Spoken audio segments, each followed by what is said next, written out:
everyone, and welcome to the Pushing Buttons podcast. Here on the Pushing Buttons podcast, we give each other titles. And so, my name is Marks, and I am Coco's older brother. I love Coco.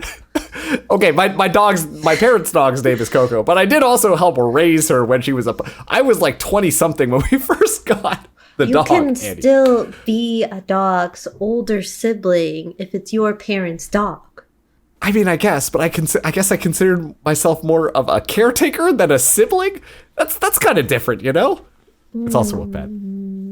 I digress. Anyways, my dog Coco is great. Coco is the cutest dog in the world, and I demand videos of her every time Marks goes to visit his parents. That is true. But also, too, just quickly let me nerd out about my dog for a second. Mm-hmm. She is literally one of the most well-behaved, obedient dogs I have ever met in my entire life. And it blows my... Like, we haven't even, like, properly trained her to do some stuff, but if we just, like, let her off leash, she's always just, like, looking at us to be like, can I go yet? Can I go yet? And then we're like, all right, you can go. And then she's like, hell yeah. And then we'll just run off. But then as soon as you're like, all right, time to come back, she's like... all right, guess we got to rein this one in, and we'll just immediately come back. Like, it blows... Like, dogs don't do that. It's crazy. I love Coco. She's great. I want a Coco. Anyways. What? Don't take my dog, please. Continue. Probably some immigration things would be kind of hard to take your dog from you. But... anyways, my name is Anniepoo, and I cold DM people to invite to chaotic Spotify listening parties. I only did that to a few people, one of whom was yourself, but you enjoyed it, didn't you? I mean, okay, so here, let me set the scene here, give you a nice visual picture of what was going on. It was 12:30 a.m. at night. I was just wrapping up, I was playing this game called Dredge. It's a peaceful fishing game. It's great, fantastic, very peaceful, very chill. Then suddenly Annie DMs me a Spotify listening party, and I'm like, oh, what the heck is this? And I open it up, and it's just blasting music. Like, it's blasting music in my ears. And would you like to describe what type of music exactly it was? It's like trap remixes of pop culture soundtracks. So you happened to join when it was the Barbie remix. And when you joined, I was like, this is horrible timing. I actually sat there for a second, and I was like, I wasn't expecting him to join. So I am so embarrassed right now. Once again, calm, peaceful, serene fishing game, and then suddenly in my eardrums, I'm a baby girl. Like, what the heck is going on? But it was fun, wasn't it? Very confusing. I will give you that, and it sounded like you sent this to a couple of other people too. Well, okay. Okay. There's a story behind this. It's a tradition. Okay. It's a tradition to listen to Stadium Rave during the finals of every Calling All Heroes major. And so, when I had started the listening party, it was during the grand finals of Calling All Heroes Radiant Major 1. Okay? It was myself. Okay. My good friend Wesley, and my good friend Aloe. And so the three of us were listening to Stadium Rave while watching the final match of this major. And then Kit didn't know how to leave the listening party. Kit is Wesley, by the way. So Wesley didn't know how to leave the listening party. And I wouldn't tell her, and Allie wouldn't tell her. And literally no one told her. And so I just kept playing music. And I was like, well, while I'm DJing our Sunday night post-event party, I might as well invite other people to it. And so I went from like Stadium Rave to like Crab Rave to other ridiculous music until I got to the point where I'm playing like Studio Ghibli trap remixes, which you had left for, but it went in 10,000 different directions, and we ended the night with Overwatch trap remixes. It was great. It was a good time. Sorry, just to not to leak our DMs too much here, but all right, here we go. 12:47 a.m.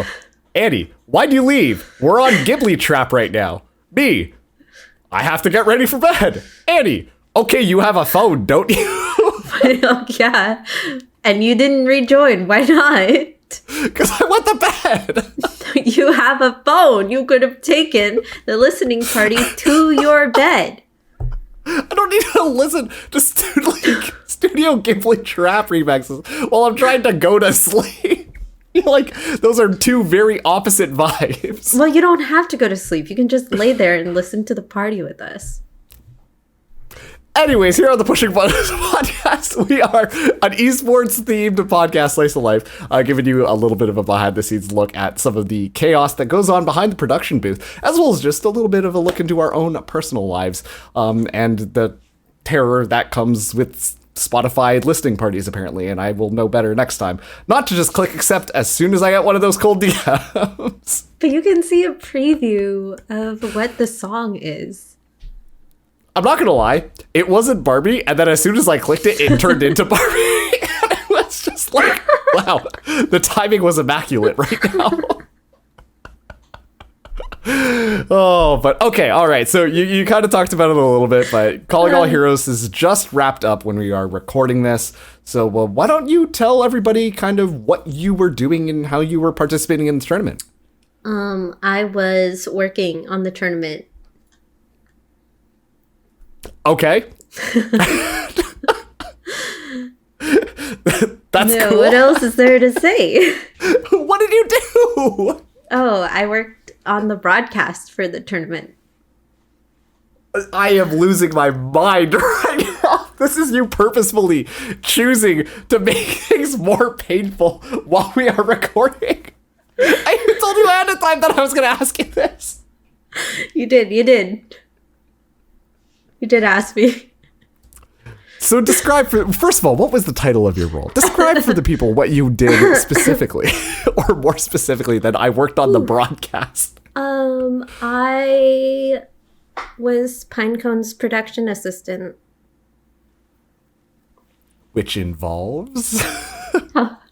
Assisting Pinecone on the production. All right, you're going to have to find a new host. I'm done with this shit. You're on your own. Don't leave. I give up. I yield. Don't leave. I yield. I'm out of here. Okay, good luck. no. It's all Okay. on you. It's okay. I'm sorry. Okay, he left. But anyways, I was working on Calling All Heroes, just a production assistant for Radiant, and in that role, I did quite a few different things, but primarily I was like the graphics operator for Calling All Heroes. So anytime that you saw a roster fly up and it was bad, oh, he took his headset off. He didn't listen to any of that. Shoot, okay, well, you missed the first part of me explaining what I was doing, and I'm not going to repeat it. So anytime that you saw a roster fly up, that was me. And if the roster was wrong, that was also me, a human error. Unfortunately, I apologize for like the couple of times I did mess up on a roster.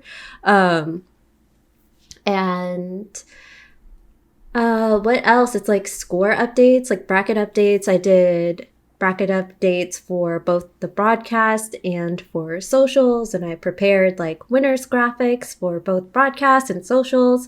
And because there were a lot of moving parts for what I was working on, I was working through Photoshop and vMix and like had 5 different browser tabs open and keeping track of everything too, in addition to Discord. I prepared a lot of things in advance. So whenever we had a matchup, I would prepare for each instance of Team A or Team B winning. And I did that for both the bracket and for like winners graphics and stuff. So yeah, that's a little bit about my workflow. That's not incredibly descriptive of what goes on in my head, but my goal in working with other people, especially when I'm working to help somebody else, is to always give them what they need before they ask for it. So while games are ongoing, if we're in like a 1st to 2, by the time we finish the first map, I already want to have graphics prepared for both instances of what happens if either team wins. And yeah. I don't know Nice. what else to say, really. Well, also too, this is the like second time that you are doing a similar role for the Calling All Heroes tournament, right? It was the third time. Third time. I'm pretty sure it was the third time, but each time that I've done it was 2 or 3 days. And so I've had quite a few hours of this specific broadcast and this specific event series on my belt already. Yeah, and do you think? I mean, I would assume that the answer is going to be yes. But having that experience with the past tournaments, I assume that you had a much better idea of what you needed to do, and then that gave you that additional time to have all that preparation ready to go, just like when people would need it, right? Mm-hmm. Yeah. For the most part, yeah. There's still some hiccups along the way, and like I mentioned before, there's a lot of moving parts going on, and I'm not gonna lie, I space out sometimes depending on like what game mode we're in. No, well, yeah, I do. I know this might surprise some of you. I space out sometimes, but like in Overwatch specifically, I'll just space out and I'll just not. It's hard for me to stay engaged on certain game modes. And so before I realize it, we're on the play of the game replay, and I'm like, which team won? I don't want to fly the wrong graphic. Not that like Pinecone, who was working with me on this major, she was the producer, and I was helping Pinecone. I already mentioned that. Yep. Pine would never fly the wrong winners graphic, but I have to prep that. Right. So I don't want to have to ask every time, hey, who won? So yeah. It's just so rough. Like, we didn't watch Push too many times on stream, but when we did watch Push, I was like, when is this going to end? I don't want to be here anymore. There's a 10-minute timer on that one. You know roughly when it's going to end. But it's 10 minutes long. It's like, it's a 10-minute timer as opposed to like 2 or 3 or 4 3-minute timers. It's different. It doesn't feel like there's no... fine.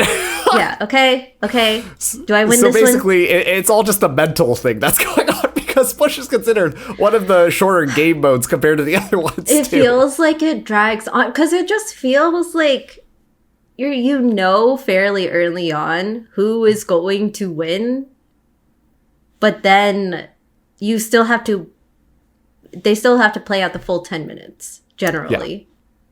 That's fair. Unless it's a complete stomp and one of the other teams actually makes it all the way to the end, I've right? never seen that happen. Oh, really? Yeah, I haven't seen that happen yet. Full 10 minutes plus a little bit of overtime then. No, like Calling All Heroes is like, it's really competitive. And I think the competition this year compared to last year is like, the quality of play and competition is much higher. So there were a lot of very close matches that we watched on broadcast. Okay. Yeah. Hence the spacing out. Okay. Well, fun things to watch, but I spaced out. That's basically what you just said. I mean, like, I spaced out. Yeah. But it was fun. Yeah. But also, too, like, it's so interesting to me because I think especially, too, at some of that higher caliber production broadcasts, I mean, speaking for myself, I'm used to a little bit of, like, a smaller level scale of tournaments being run. And even at that lower level, there's already so many different moving parts and so many people who you're just like, okay, we have to coordinate this, coordinate that, coordinate this, coordinate that. So I can only imagine, like, when you scale it up to that caliber, because this was a really large tournament, like, just how kind of crazy things could kind of get in everything that's going on. No matter how much you have prepared, something is bound to kind of go wrong, and the next thing you know, you put the wrong team roster on, right? Well, so I was giving you an out. You could have taken me out. No. Okay, so there's just, I don't know how to answer this, but I'd like, I would like to apologize once again for flying the wrong roster up because I got very confused because there were some team substitutions that were being made live as I was live editing this roster, and I accidentally put a player on there twice. Also because I think we asked players to fill out their team sheets, like their team information in order of tank, damage, support. But in our graphic, we showed damage, tank, support. Oh, that's a fun little brain exercise. Yeah, so I got confused, and I'm pretty sure on the first day I flew the graphics tank, damage, support without realizing that it was damage, tank, support. This is my 4th time working on Calling All Heroes, but it takes a second, even if you've worked on an event series a few times, to get back into it. So sorry for day 1. It wasn't that bad. But I still flew the correct names and their preferred heroes and their pronouns. And to be honest, I actually only messed up twice. Okay. Yeah. Hey, not too bad, all things considered. Yeah. Yeah. And what was it like kind of working with, because the Calling All Heroes staff, they hire a lot of the same people who would be working in like Overwatch League. They've been around the circuit for quite some time. And obviously when we talk about Valorant a lot, these are like the up and coming, the new guys coming in here versus like, they've been doing Overwatch League for so many years at this point. So what was that kind of like? I feel like I'm being interviewed right now, and I kind of don't like that because this is equally my podcast as it is your podcast, but we keep talking about me because you keep asking me questions, and I feel like it's your podcast and I'm a guest every single week. But anyways, to answer we talked about this last week, Annie. Anyways, to answer your question. Don't yell at me. Yeah, so the mix of it's a lot of the people, I would say 90% of the people that were working on this major were people that I've already worked with, either in Valorant or last year in Calling All Heroes or in Rocket League earlier this year for the Ally Women's Open, because this is being put on in partnership with Radiant, which is a production and event company that is specifically focused on marginalized gender events. And so I've worked with all of these people before. The executive producer for Radiant is also Heather Sapphire. I call her Heather Sapphire, and I don't know why it makes a giggle every time, but Sapphire, as in the Valorant Observer and former CSGO pro Sapphire, is the executive producer for it. And she brings in a lot of people who came from the Valorant scene, who came from the Game Changer scene. So a lot of the admins are from the Game Changer scene, and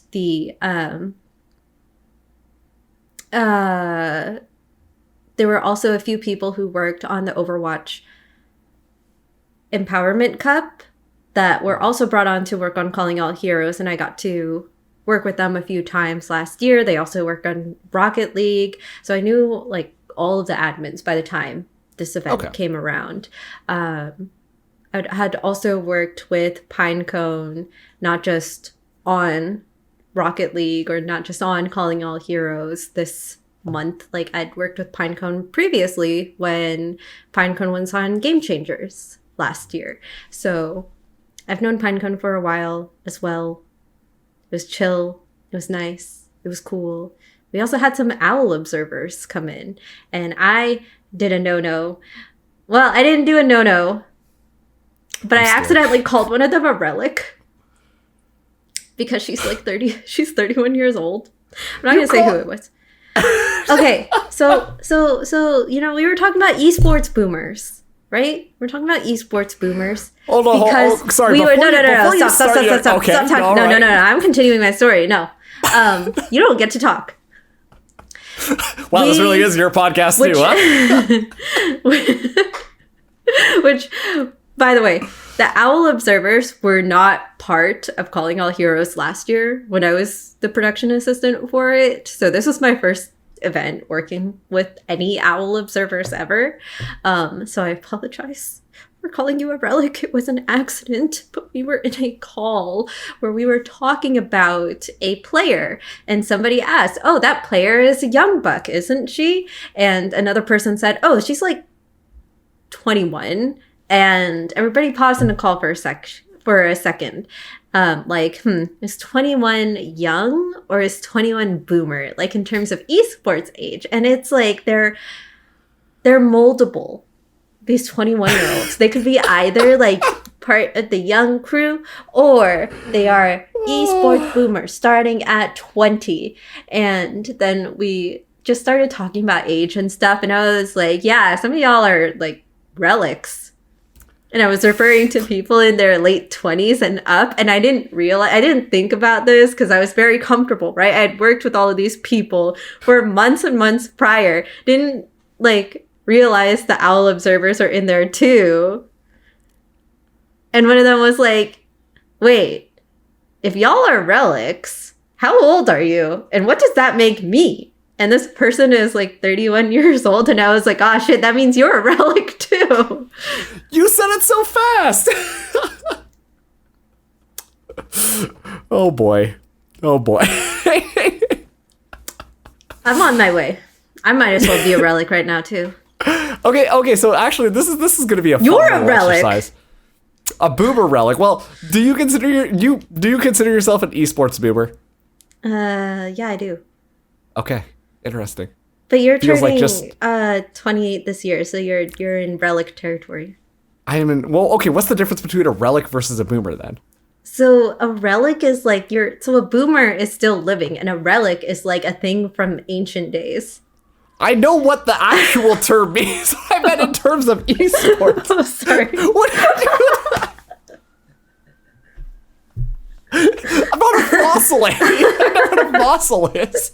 Okay, sorry.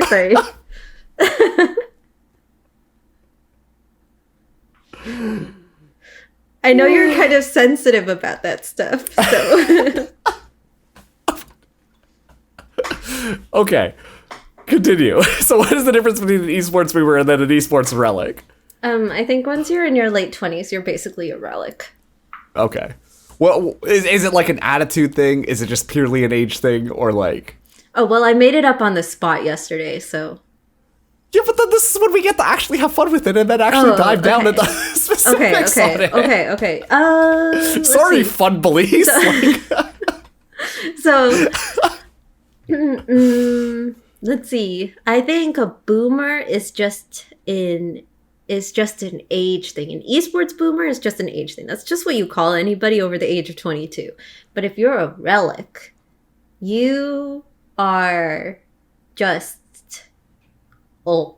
No, I don't know. I'm just I'm making up words as I go, and I'm terrified that I'm going to offend somebody really bad, so I want to stop talking, but you asked me to keep going, and I think I'm about to cancel myself. I don't think that this is necessarily a cancelable thing for kind of you to say. It's just, you don't hear somebody call other people esports relics. But, that's kind of a fun thing because, when we talk about an esports boomer, early 20s, that's where you kind of said it. Like, if you cross that threshold, you were an esports boomer. Isn't that what it is? I feel like it's like your mid to late 20s. I feel like it's mid-20s, but I feel like last year when people started turning like 23-ish, they would get called boomers. But I process it as I feel like I've seen people call other people being teenagers, like younger competitors. And I mean, think about when you were in your undergrad too. When you were 19 years old, 23 does feel really old. That's true. So, it is all like relative, Mm-hmm. Yeah. And honestly too, just like thinking about, because like obviously when you talk about just general age groups and stuff like that, what it's like, oh, Gen Z versus boomers and like all of that type of stuff. There is like a certain like attitude difference, or just like people act kind of differently and relate to each other differently. And to be completely straight up about it, like especially in esports, whenever I go to some events, this is mostly just last year, and like you talk to people who you've worked with and stuff like that, like really there is an age attitude difference. It's just like how you go and like approach people. To the point of a generational difference, because you're like... It did feel like it a little bit. You're like almost 10 years older than some of these people. I'm aware. Like, I remember there was this one thing where, I mean, okay, just to really make myself sound like an esports boomer here, like when people were talking about a specific TikTok dance or something like that, and I'm like, oh, I got no idea what you're talking about. I think it was getting sturdy, and I was like, you don't know how to get sturdy? At the time, no, I did not. I'm like, this is the first I'm hearing about this. But literally, people could go up to each other and be like, yo, let's get sturdy. And they would just know. And I'm like, what? What is going on? And it wasn't until someone showed me a video that I'm like, okay, I understand now. But just the fact that I had to go through that thought process of like, A, what is going on? B, someone has to show me a video. And then C, I could be like, ah, yes, these are what the kids are into. That made me feel fucking This is what the kids are into. So, you know. My managers told me, what do you call it? I don't think that I had talked about this on the podcast specifically, but my manager told me that I connect well with the youth because of the whole esports thing. And I'm like, I feel very out of touch with the youth, if I'm being honest with you. Personally, but, it's me. I'm the youth. Did you just say that you consider yourself an esports boomer? I mean, I think like I would be in the range for like esports boomer. So you consider yourself the youth? Okay, wait, are we talking youth or are we talking esports youth? Because those are two very different things. It's like dog years. There we go. I don't mean this in a bad way, but yeah. I don't want to be part of the esports youth. I just feel like there's a lot of energy there. It's not bad energy. Let me clarify. It's not an all bad energy. It's good energy. It's good positive energy, but that's the problem. There's too much positive energy and it overwhelms me at sometimes. If you're listening to this and you don't understand that feeling, you'll understand when you're older. And that's, all right, now we're certified esports boomers. Yeah. You just hit them with the you'll understand when you're older. It's a little too much positive energy. Oh my goodness. This is the old people episode. I don't feel old outside of esports though. In fact, I feel very young, and I think part of that is weirdly enough because I'm in esports and interacting and having to understand a young player base too. And when I say young, once again, I mean like 16 to 22. So I have to keep up with trends and stuff like that. But friends that are my age or my friends that are around your age or a little older than you, but not in esports, they don't know what getting sturdy is either. They still don't know. I think I had to explain Riz to somebody too recently. And it wasn't me. And it wasn't you. But that's like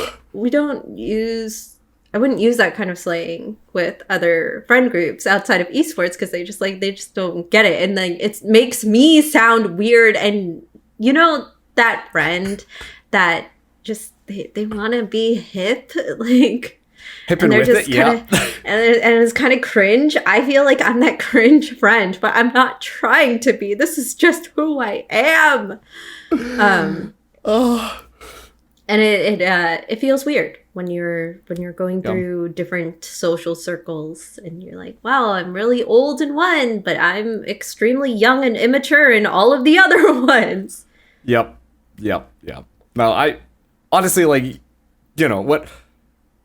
you need to kind of make that difference in your brain, especially to, like, very similar to what you're saying. You know, when I'm going into a production booth with a bunch of people who I know who are younger than me, like, I can't help but feel like, oh man, like, all right, now I'm the old guy kind of sitting on the porch waving his stick at all the shenanigans that the kids are going into. But then, like, when I talk about, like, my professional career, right, like, everyone's just like, oh yeah, like, you've just started your career, you've got so many years to grow, have you considered trying this opportunity or this opportunity? And it is jarring at times, because you go from being like just wait until you get old enough and then you'll understand the pain of waking up and being like, why does my back kind of hurt weird? That's kind of strange. And to like, oh, okay, I need to learn from all these people because they've gone through everything already, and they're the ones who are going to give me actual good advice. So it's kind of like a weird generational mismatch of crisis of identity sometimes, you know? Yeah. We're learning. We're going to listen back to this like 2 years from now. When you're 30, you're going to be like, oh my God, I was so young. I still had the light in my eyes. But right now we feel like we don't have the light in our eyes. But I want to go back to that casting booth thing that you mentioned, because, you know, you built that scenario of this energetic production booth. People are getting ready and you feel like it's energetic, but you're sitting back and you're just like, young people energy. We were like that too, not too long ago. And that I don't know that that's really an age thing, but rather an experience thing, because when you just get started in esports and you're still growing, and each event is getting better and getting more exciting, and the teams are getting better too, and you're starting to recognize players that are up and coming as well, it gets very exciting, right? And so I remember feeling that way not long ago too, but now I come into a Discord call getting ready for production, and I'm just like, another day of work ahead of me. Sigh. So I feel like it's I interpret that not so much as an age thing and rather an experience thing. Mm-hmm. But what do you think? I think I agree with that too, because I do see, like, also too, keep in mind, you know, I started in esports when technically I meet the criteria to still be an esports boomer, despite the fact that I was like, how old are you? 26. So it's one of those things, right, where it's just, it is Wait, a level I'm of 26. Experience. Yes. Oh boy. Wait. I don't feel 26. Remember how you said that I don't talk enough? Maybe this is usually why I give you the floor, because your brain will go somewhere, and then we just got to go down that path and see where that one goes, you know? Sorry, anyways, you were 26.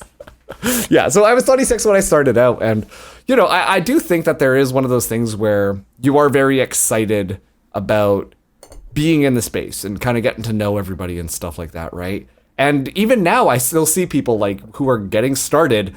They're just super excited for every single thing that they're doing all the time. Rightfully so.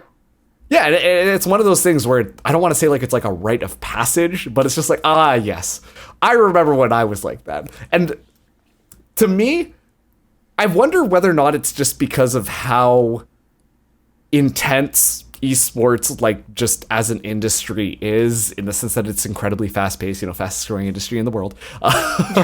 But it feels like it's almost putting you into a pressure cooker of like all of the different things going on. So you gain a lot of experience really fast. Mm-hmm. And then there's very, very, very high turnover rate. Like, a lot of the people who I started working with, I can think of one who is still actively like casting and trying to do something. So that kind of just like that goes to show you that there's always influx of this new people coming into there and being just super excited about working all of these broadcasts, that, you know, like, that high turnover rate kind of gets reflected in the fact that, like, now we're sitting down and being like, yes, another day at the office. Another day at the office at my computer desk, talking over some video games. No big. Yeah, I'm a tier 3 caster. No biggie. Um, no, I was running through a list of names of people I've worked with in years technically, but past. I feel like a lot of the people that started with me are still around. The opportunities are less nowadays, though. Yeah. So that's hard. And I feel like people are not as excited about broadcasts anymore. Like, talent announcements don't hit the same way they used to. But I don't know if that's because I don't... Is it because of me? I was going to say. Yeah, I think it's because I think the same way. But I do know some people still who are very, like... Every single time a talent announcement comes out, they're like, oh my god, this is sick. But obviously, okay, people don't say sick anymore. That's me just dating myself. But obviously within their own groups of people, similarly, when we were that group of people, like the talent announcements are like, oh my goodness, look, I've made it. They want to share it with all their friends who are also trying to chase all of these broadcasts and stuff like that. So I think it's more of just an us thing than like a cultural thing. You'll understand when you get older. You said it again. No, but this is so sad. We sound so sad and sad. Oh. Well, no, okay. Let me kind of frame this a little bit differently then, because our intention here is not to be like sad about it. True. But we're now into the point where we have enough experience that we're very just like aware of everything that is going on and know how to like interact with all of these different things, because we've said it before, but esports can be extremely overwhelming and can more or less dominate your entire life if you will give your entire self to the industry, right? Mm-hmm. It's just now, because we understand how things work and we've gone through a lot of that kind of growing process, it's more of like a mature thing as opposed to just like an eager excitement thing, you know? I think that's like where we're at right now. Well, I still get really excited about things. It just... I mean, yes, but... It changed. It changes. I was working on the fact that you were like, I don't feel excited about things anymore. I don't! I do, but I don't. This is our brain dump channel. We have a brain dump channel for in our server, and it is primarily me talking to myself. Working through your own thought processes, going from I'm not excited for anything, I am so excited for everything, I am no longer excited for everything. It's a roller coaster. This is just life, okay? Yeah. I'm just experiencing life for the first time. Watch out, you're getting very close to being an actual boomer when you start talking like that. But what if I am an actual boomer? And I'm older than you. What does that make me? You're not. We're part of the same generation, aren't we? I understand some of the things that you talk about. Some of them? I think the whole concept of this podcast is slowly falling apart. Or at least is explaining a lot more on my end. Okay, yeah. Today is not the day. Oh man. Okay, well, let's quickly move on here because I think we've talked about being old for long enough, but I don't think we ever talk about being old long enough, but sure. No. We've talked about it long enough for this specific episode. We'll revisit it next week. Don't worry, guys. We got you. That's a quality guarantee right there. But let's talk about something else that's going on, is you deciding to organize a tournament within a couple of weeks. I forgot you were going to call me out on that. I actually forgot. A couple of weeks? No, I forgot that you had told me beforehand, hey, we're going to talk about your tournament like an hour ago. And I was like, okay. And then throughout this thing, I was like thinking, wait, he's stopping me? What else do we have to talk about? What about the tournament, Marcus? Wow. Okay, you're using my full name now on broadcast. Okay. That's when you know that Anne is serious. So, you are going to be organizing a tournament. I want to understand. Okay, no judgment. This is a judgment-free zone. This is, believe it or not, this is a safe space. Why did you decide to organize this tournament? Because I felt like it. Why did it have to be within a couple of weeks? I mean, the last one was organized within 10 days. That's a lot of pressure you're putting on yourself. Okay, no, there's an actual reason behind it, and it's not necessarily esports related, actually. So you guys get to learn a little bit of Anniepoo lore. So, and just, I guess, information about my world outside of esports. So this has to be, I will say, first of all, regardless of the reason, it was still poorly planned. I definitely could have started planning earlier, but it does have to be on the set day, May 2nd, because May 2nd is the first day of Give Big. And Give Big is a campaign that is statewide across Washington State, here in the United States, where I live.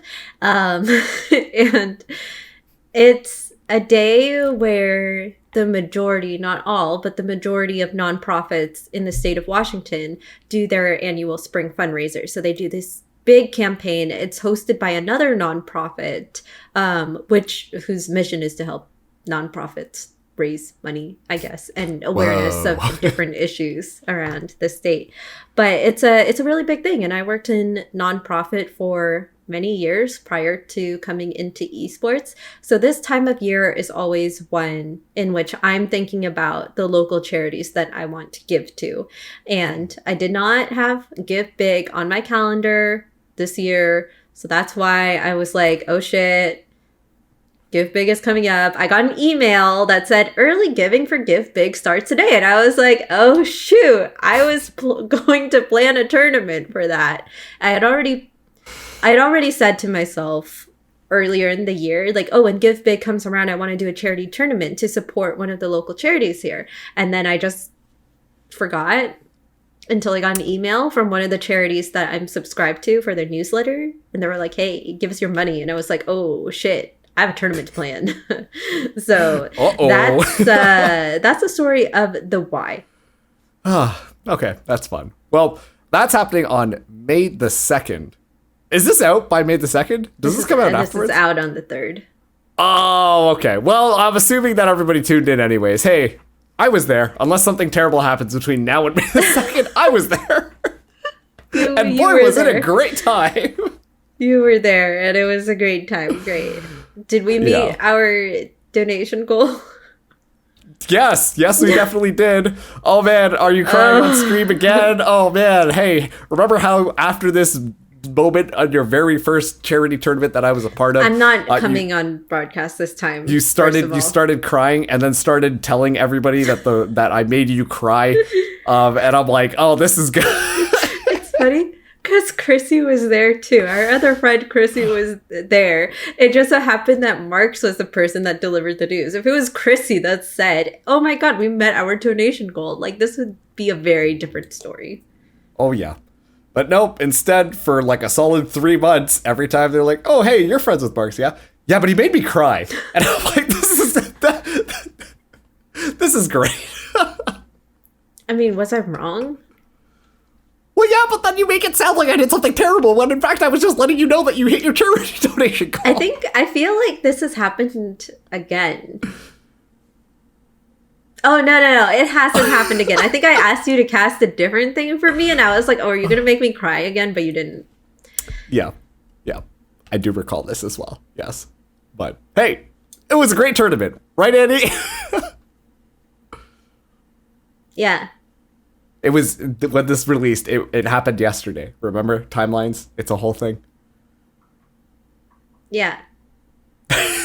Okay. Well, with that, that's going to wrap up the Pushing Buttons podcast. Hopefully we didn't go too senile on you today, but you know what? That's the territory when you're an esports boomer.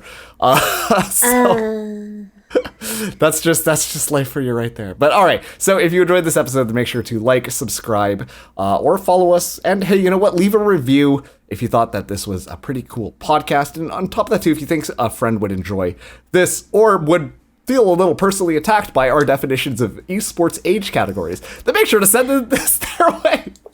Esports movers unite. I'm just saying. But okay, with that, make sure to follow us on Twitter. We're at pushbuttonspod. I've been better. Hey, two clips per episode.